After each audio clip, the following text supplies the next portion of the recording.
podcast where we talk to smart people, but not necessarily done by smart people? That is an awesome question.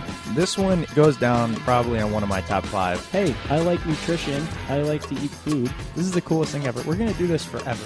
I wish I paid more attention in that class. You know, I'm going to be honest, I don't understand that. As a man, I don't get it. Welcome to smartpeoplepodcast.com. What's up, everybody? It is time for Smart People Podcast. I'm one of your hosts, Chris Stemp. And I'm the other host, John Rojas. Thank you for joining us. Thanks for everything you do. And hopefully you're like, hey, guys, we like what you do, too. I don't know. I hope so, man. Otherwise, we're just talking to all these awesome people and we're the only ones getting absorbing all the knowledge ourselves. Today, we talk with Debra Benton, and she's been doing this for 30 years. We've been alive for 30 years. So it's just so cool to soak up the knowledge from some of these people. And for this 30-minute session, she would probably, I don't even know how much money she charges, in her own business. But it's cool to pick her brain, and we get to do it for free and pass it out to 10,000 or however many thousand people for free. The world of technology. It's amazing, isn't it? It is. It's phenomenal. We're going to talk about Debra here in a second, but first, guys, it's holiday season. All we ask is when you do shop and you use Amazon, go to smartpeoplepodcast.com, click on the Amazon banner. This is our chance to make a couple bucks in these 2 months. Yeah, this is the biggest month that we have coming up where you guys are buying stuff on Amazon. Every little purchase you make, it doesn't matter if you have Prime and you buy something $5. My fiance's been buying paper towels. Good. People should dish soap. People should set up. They've got a phenomenal grocery, home goods, recurring program, and you get a big discount when you do that. Yeah. Just set it up and forget it, and then, every time that an order goes out, it's going to give us a nice little kickback. So enough of that. Let's talk about Debra. She is incredible. Actually was recommended to us by a listener. Chris, thank you so much for setting this up, putting us in touch. It's just one of the magic things of this show. But Debra is a speaker, author, consultant, executive coach.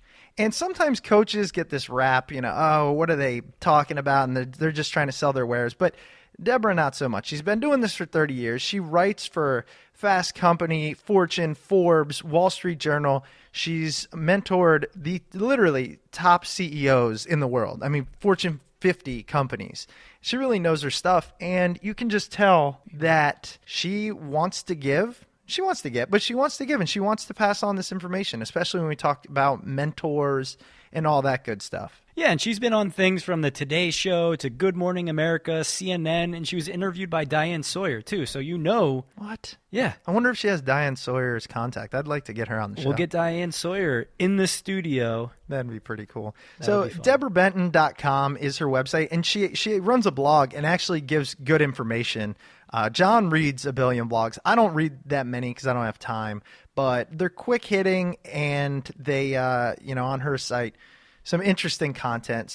But it's going to be summed up here in the episode. So just sit back, or don't sit back if you're driving, stroll with your dog, whatever you're doing. Enjoy Debra. Let us know what you think. And if you like the show, tell a friend. I mean, we're really just trying to get this out there to more people. We're trying to go to the podcast awards, which voting is probably ending today, I think. So thanks for all that, and enjoy Debra.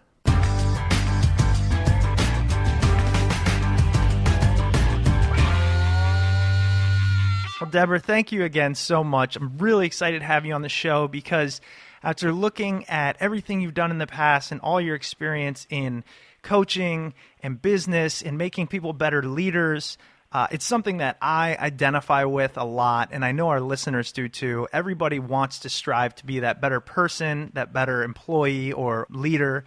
And so before getting into that, I was hoping you could give us a little brief background of how you got to where you are and your experience. Well, like a lot of things in life, I think necessity is the mother of invention. Mm-hmm. And I had gotten into college early, got out early, graduated in 3 years, and started my career early, and subsequently got fired early. And it was like, thank God it happened. But at 22, I ended up going through outplacement and deciding, I really had entrepreneurial blood in me, and if I was going to fail, why not, do it when I'm young?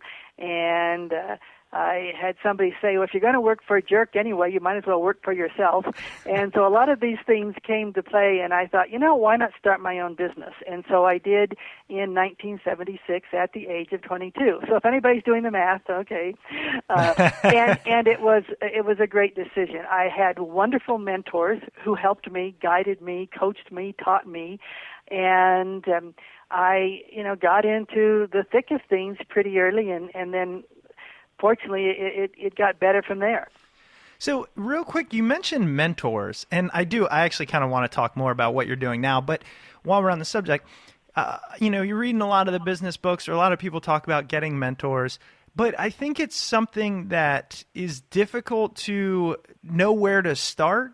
So how would you describe, did you seek out mentors, and how would you recommend others doing so? Well, I like to think I collect mentors, and I mean that in a good way, and I collect them because I treat them well. One, anyone who's accomplished, if it's a decent person, they know they got there because someone helped them, and they're flattered when someone asks for their help. Now, you don't ask for help or advice, and by the way, it's really asking for advice, not help like, can you help me get a job? It's more advice, how did you get your first job? That kind of thing. But you approach a person, and, you compliment them. Let them know that you like something they're doing. You should know enough about them, and it's easy with Googling to find out about them. And say, you really did a stellar job in this acquisition. Down the road, I'd like to be in the position to do that. Can I buy you lunch? Can I stop in your office and have 15 minutes, of your day just to learn, let me ask a few questions if you don't mind. Mm-hmm. Most won't turn you down. Obviously make it easy for them. But when you go in, don't go in like, with ignorance of not knowing anything what they've done or who they are, but being able to, know something, and go in with, I have this problem situation. I'm thinking of handling it this way, but I'd really like your opinion of what you think. And then shut up and let them talk, and whatever they say, tell me more. That's good. Shut up. Let them tell you more. Can you give me an example? Shut up. Let them tell you more. Give an example. That's good. I really like that. I'm going to give it a shot.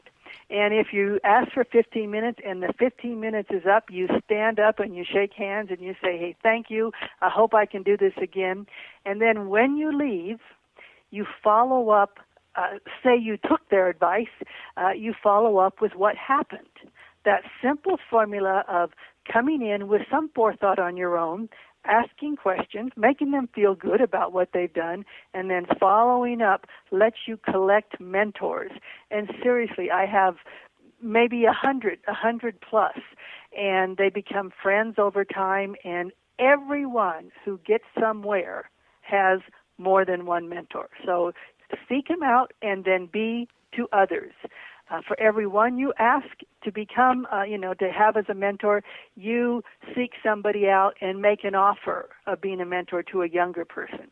I love that. No, that's great, and I love the way you broke it down, because oftentimes we hear, oh, you need a mentor, and then it ends there. But that kind of strategy and equation makes a lot of sense. So I appreciate that. The other thing that struck me was you said you started your own business pretty early, and one thing that I always wonder, I think it's one of my own issues I have to deal with, is feeling that if I'm not accomplished enough, if I'm not older, if I haven't been the CEO of a company or some, director or something, I have no business not only starting my own company, but trusting that other people should want to pay for my services. How did you get past that? How did you get your first go around?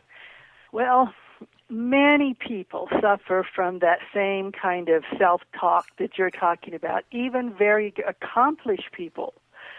They're just as insecure. They're just better at camouflaging their insecurity. all right? Sure. And really probably a gift I had was parents who had me feel confident as a person, some mentors, and then desperation. I mean, I had to make some money. I had to make a living. I had to have a career. I knew I wanted to be a career woman. I was not going to rely on a husband or something like that. And I had been fired, so it really was out of desperation. And you find out that you know and have value in something that someone else needs. There's something. And hopefully it's something you want to do, because basic marketing is, offering something to people that they want. You can't just offer something because you want it. It has to be something somebody wants. But so I'm kind of rambling, but desperation and talking myself into it, and then having a few successes, even if small successes. Many CEOs have told me a version of this story. They say, Debra, when I had my first success in my career, whether they were running a business or whatever, they said, I thought, wow, was I lucky? I mean, I was really lucky. The second time I had a success, I thought, wow, lightning has struck again. The third time I had a success, I finally got to feeling, maybe this was due to me. At least partially. And so everybody experiences, and it's just sustaining yourself to get past 1 and 2, so you get to 3, and realizing that you do have something. Sure. I mean, a quick example, even as quite a seasoned speaker, and worked all over the world, and many Fortune 50 and 500 companies as clients, and yet I had an audience of something like 300 female CEO types or senior executives from Silicon Valley. And everyone in the room was like a gazillionaire, all right? And I'm not a gazillionaire. And I was pretty intimidated, frankly. And I just thought, sheesh, they make so much money. They're so much more powerful than me. And so I had this feeling of lack of confidence. So I called my husband and I said, I told him, and he said, listen, you have some knowledge they need or they wouldn't ask. They have interest in, or they wouldn't have hired you to do this. They know their stuff, but you know your stuff. So remember that. And then, of course, I talked to my mom, and she said, well, say a prayer. And I talked to my dad, and he said, well, go give him hell. So all those things make up what causes you to be confident or not. And if you didn't have good people saying, give him hell or say a prayer, well, you got to say it to yourself.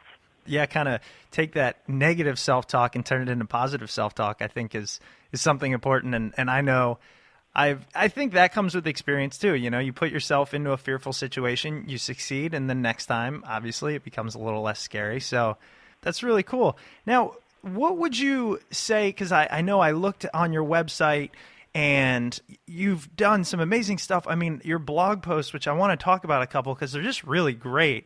How do you describe what you do now? I mean, executive coach, speaker, do you coach non-executives?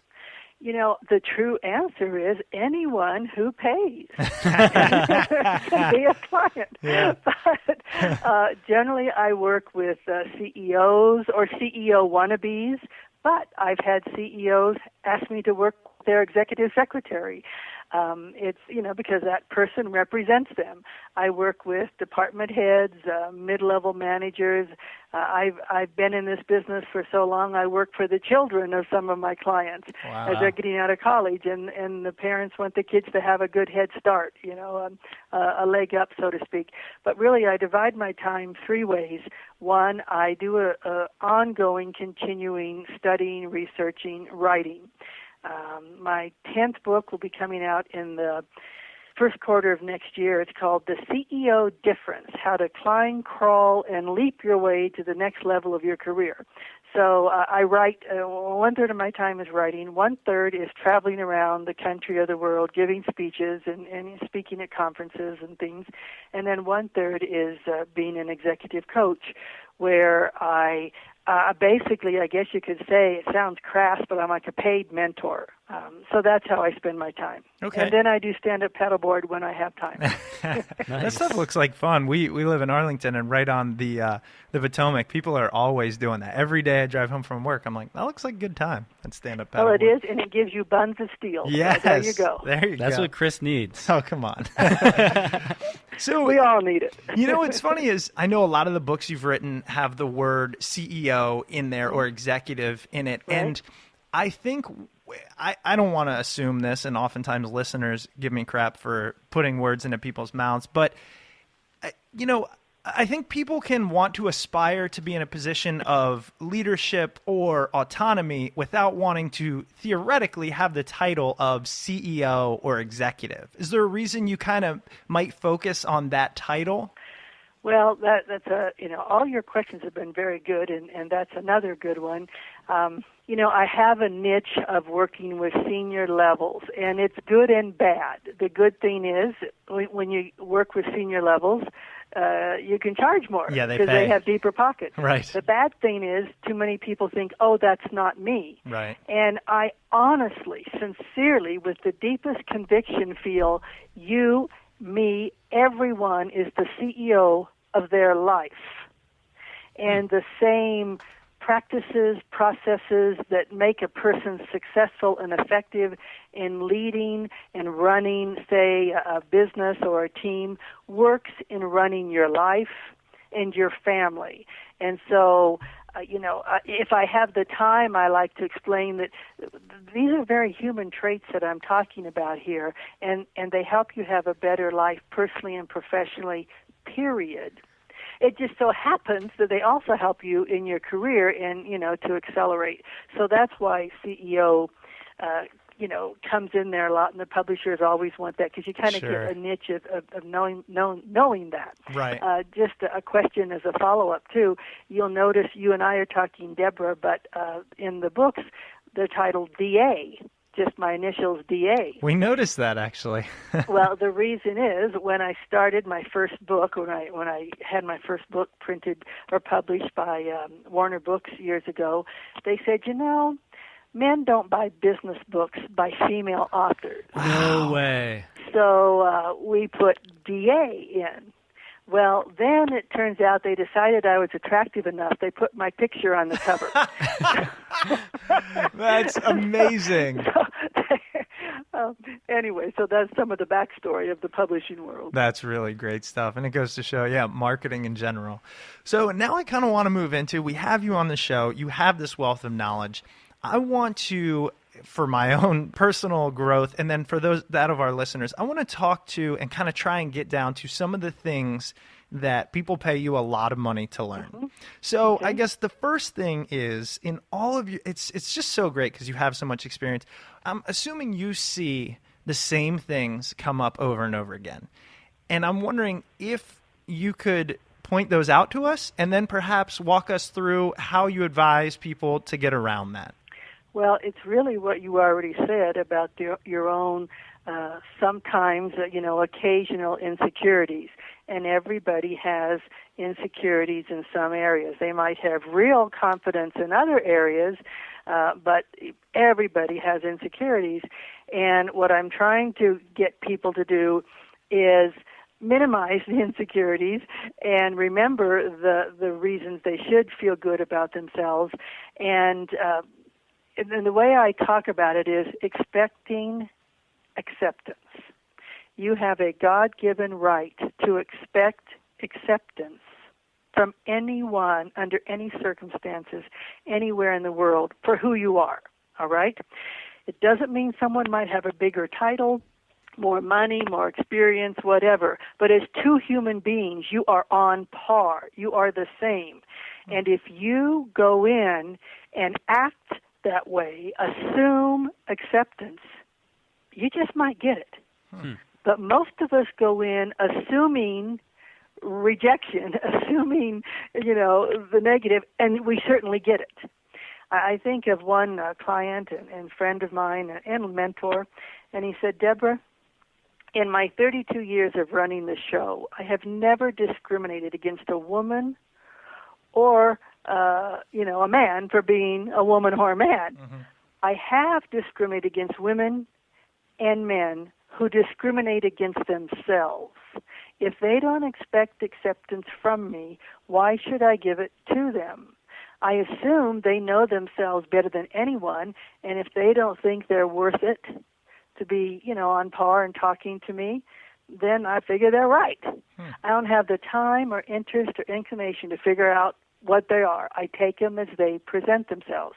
And the biggest problem universally, people don't expect acceptance, which does not mean an arrogant that you are owed anything. That's not what I mean at all. But I mean you have a right to be at that table for whatever reason as a human being alone. Now, the flip side is you must give that to people too, meaning you cannot be judgmental towards others. And it's very simple. I mean, people often say, well, that's a lesson taught in the Bible or whatever.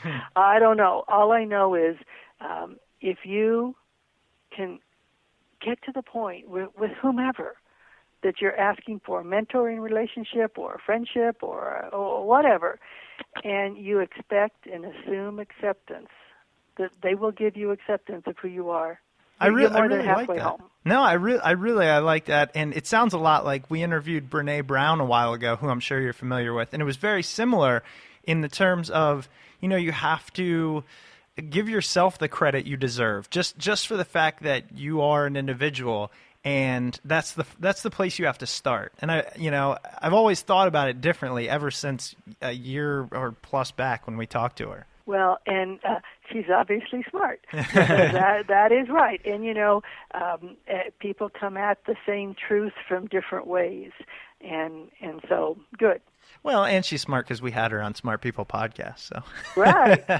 You were smart to do that, see? Yep. Where's the cart before the horse? We don't know.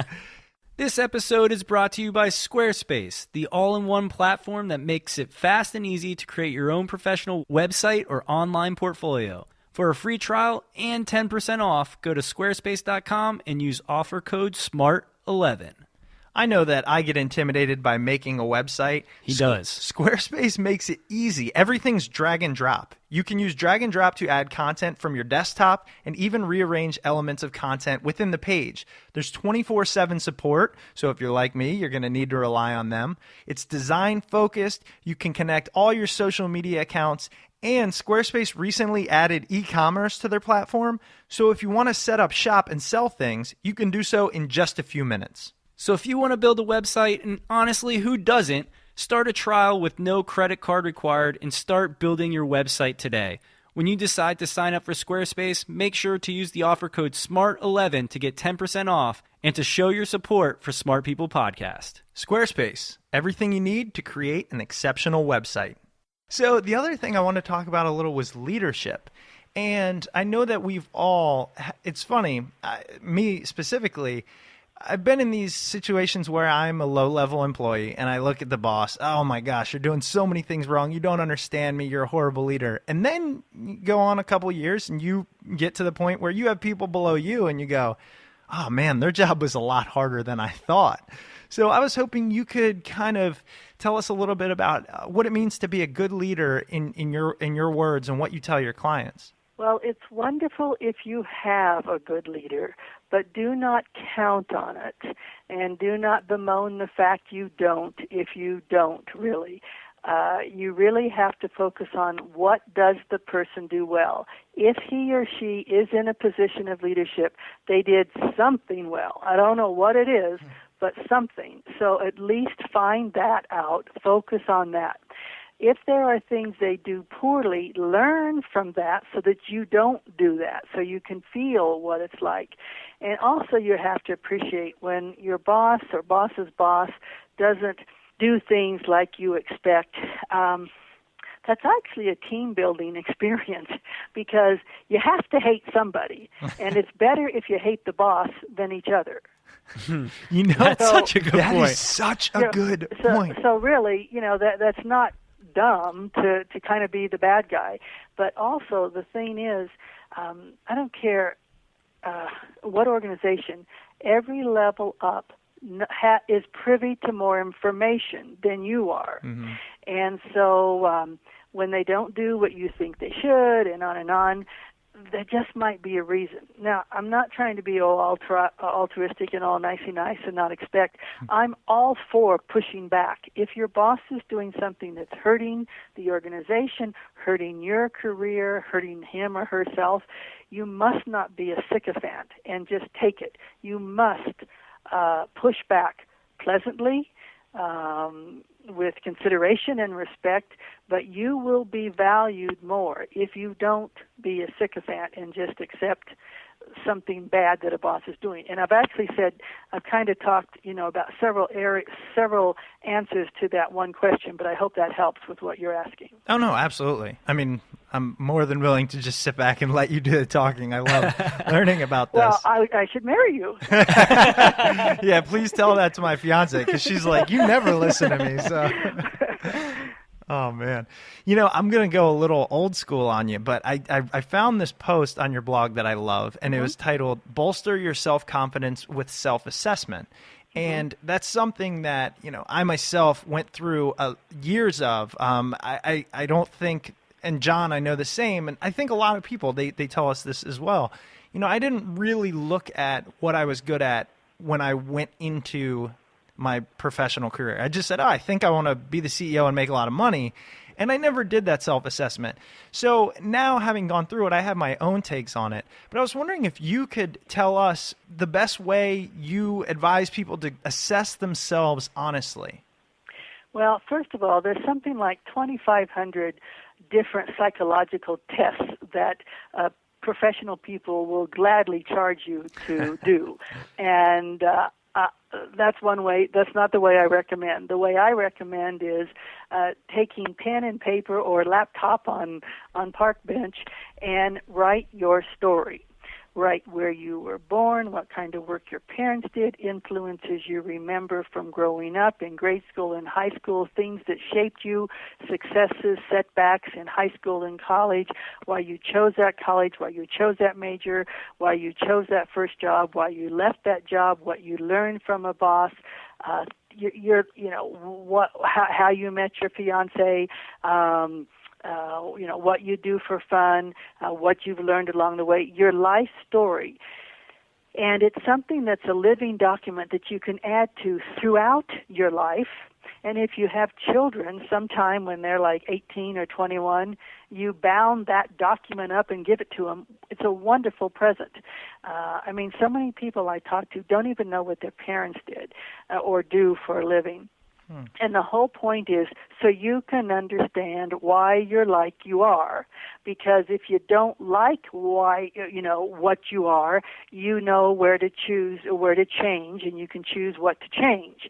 But everybody has a different mama. And the reason we don't get along with people, the reason we think someone isn't right or good or honest is because that person had a different mama teaching them different things.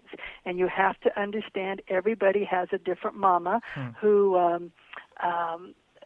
taught them what they are, where they are, why they are.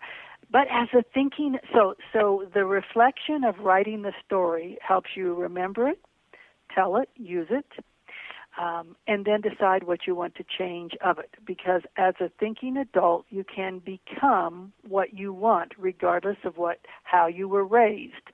But it's very valuable to understand how you were raised as a start. So that's the kind of self-assessment I like, including, writing up successes, things that you're proud of, things that you got recognition for. And I believe in writing them up in this outline. What was the situation you faced? What did you do, perhaps that others didn't in the situation to, turn it around? And then what resulted?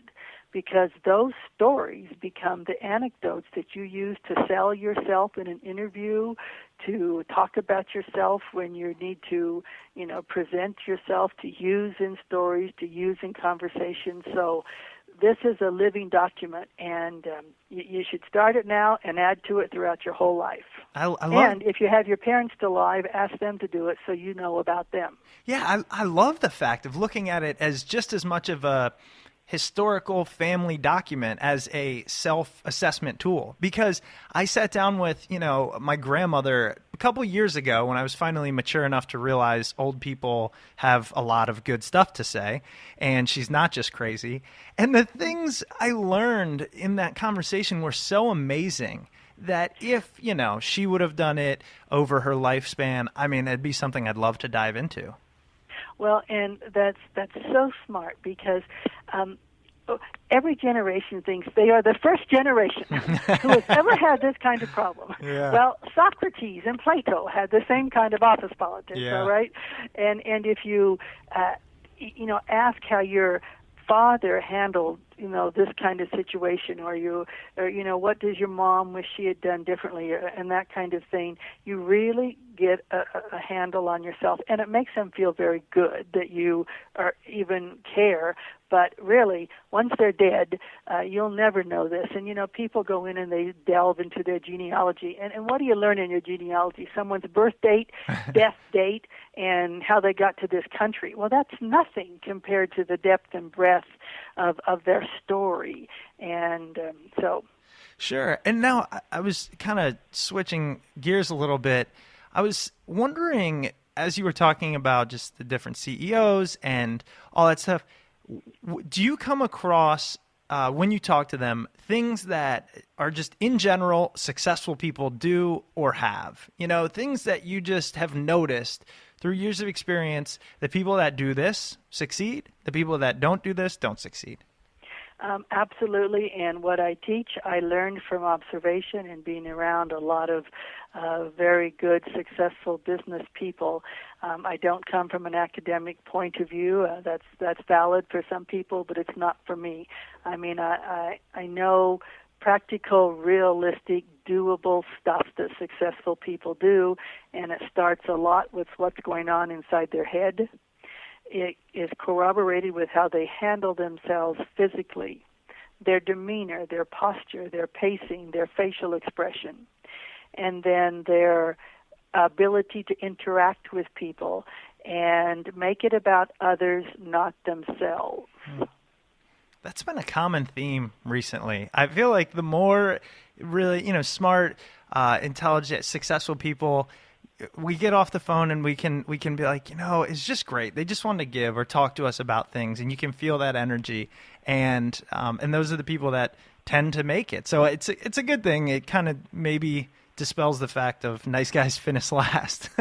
Well, people think if they're really good, if they're brilliant, if they're the star, the best performer, etc., that's going to get them recognition and reward. And it is not. Yes, you have to be stellar in your work, but if you cause others to be stellar, you've multiplied, you've amplified your effectiveness. That's when you get recognition and reward, and you cause others to be successful by how you treat them, how you deal with them, and nice guys don't finish last. Mm-hmm. There's plenty of jerks who make it to the top. Believe me, I wonder how some SOBs are CEOs, all right? Yeah. But that happens. That happens, and, there's some really bad priests and some really bad lawyers and some really bad military officers and some really bad CEOs. But the majority get there by being, this good person, so to speak. I noticed on your website you have worked with politicians. I would love to know what that is like, because no politicians are good, right? Politicians do not have much issue with confidence. They think they are, God's gift to, and I honestly do not like working with politicians. One, because of their huge ego. Mm-hmm. Two, they're the poorest in paying their bills. Wow. Three, going in, you pretty much have to be behind the scenes. They don't want anybody to know they're using an executive coach. Sure. So if the person wins, you don't ever get any credit. If they lose, then you don't get blamed. So that's a good thing. But in general, politicians are going to be the lowest of my choice of who I'm working with today. Actually, that brings up a good counter question. Who's your favorite to work with? Well, entrepreneurs. even over guns for hire. And what I mean, a professional gun for hire is a person who becomes the CEO of, some Fortune 50 company. They're okay. But my favorite are entrepreneurs, self-made people who had a dream, a goal, a desire, a passion, and went for it. I like them because they're usually the most fun. They often, I make it sound like I'm too money-oriented, but the point is they do have more money, so it's more fun to be around them. I mean, they've got bigger boats. Okay. But anyway, but I just like the personality. I like the courage, the drive, the tenacity, the risk-takingness, often the good humor because they don't take themselves too seriously. I love entrepreneurs. Are you coaching and mentoring more and more women now as well? It's really interesting. In my career, I started out only men because in the 70s and the 80s, it was only men at that level. Mm-hmm. And then I went through a period, and I'm sure it was affirmative action, where I had only, not only, but a surge of African-American men. Oh, so that was interesting. And then probably in the early 90s, I started having women, and I honestly didn't know if I could work with women because I had just worked with men so much. I just wasn't sure. And now it's probably 50-50, men, women of all races. But nice. It has definitely changed over time. Well, that's great. Well, Debra, we are reaching the end of the show, and I know we kept you on a little longer than anticipated, but we love these conversations. And I wanted to ask you our three questions that we tend to end with. The first being, what is the last great book that you read?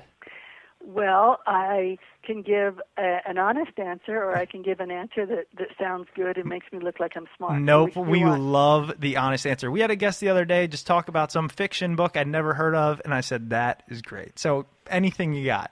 Okay, the honest answer, because I finished it yesterday, was a rereading of my new book coming out in January called The CEO Difference, How to Crawl, Climb, and Leap Your Way, I guess it is, to your next career. And the reason I say it's the best is, one, because you asked most recent, all right? So that was yesterday that I finished because I'm doing the editing on it. But also, I've put what I've learned in a 30-plus year career, the best of what it is, of what I know that helps people. And it's all about how you differentiate yourself, how you exceed among exceeders. So that's the answer to the question. I could say War and Peace, but I'm going to say no, this is no difference. No, I appreciate it. Hey, honesty is the best policy. What application, tool, or process are you using right now that is making your life better? Well, probably I had the blue screen of death on my computer a couple weeks ago, and so I went for a lot of reasons, from a PC to a Mac, and I'm loving my new Mac tool and my iPad Air, and I hate to be advertising them, but that's the truth. It is the truth. I love to hear it. John had been trying to get me to convert for years, and I did it, and I'll never go back. I know. Isn't it fun? They're just so much better. There's nothing you can say. They just are, you know? Yeah, well, John is very smart. John well as is. handsome. Thank you. He is a tech. He's a tech man. And the last one, really, you've given us a ton of advice, and I'm sure there's plenty more, and we'll look for it in the book, actually. But what advice do you have for the intellectually curious? That is wonderful to be. If you want to differentiate yourself, you do not have to have an especially high IQ. You only need to be reasonably intelligent, but be insatiably curious. Intellectually curious about everything, everyone, no matter who you are, your background, your current circumstance. One thing is for sure, you can always learn and explore and experiment in new areas. And the last thing, you cannot know too much. You cannot have too much information and insight that comes from intellectual curiosity. So I'm a very big fan of that mindset. We couldn't agree more. The 100-plus episodes of intellectual curiosity and there's plenty more out there to learn, so I appreciate that. So, Debra, where can our listeners go learn more about, tell them about your blog, please, but wherever else they can kind of keep up with you? Well, DebraBenton.com DebraBenton.com is my website, and people can reach me at Debra at DebraBenton.com. I always respond to emails, assuming I get them, because sometimes technology fails us, but I always respond. I love to hear from people, and I like to know what they're interested in because that helps me think of what I need to be writing about.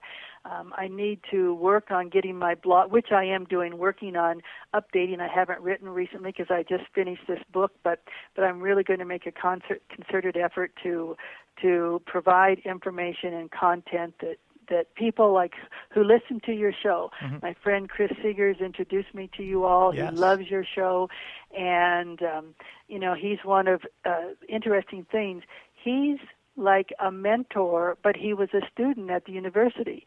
So all mentors don't have to be older, as long as they're just more experienced in some area. Huh.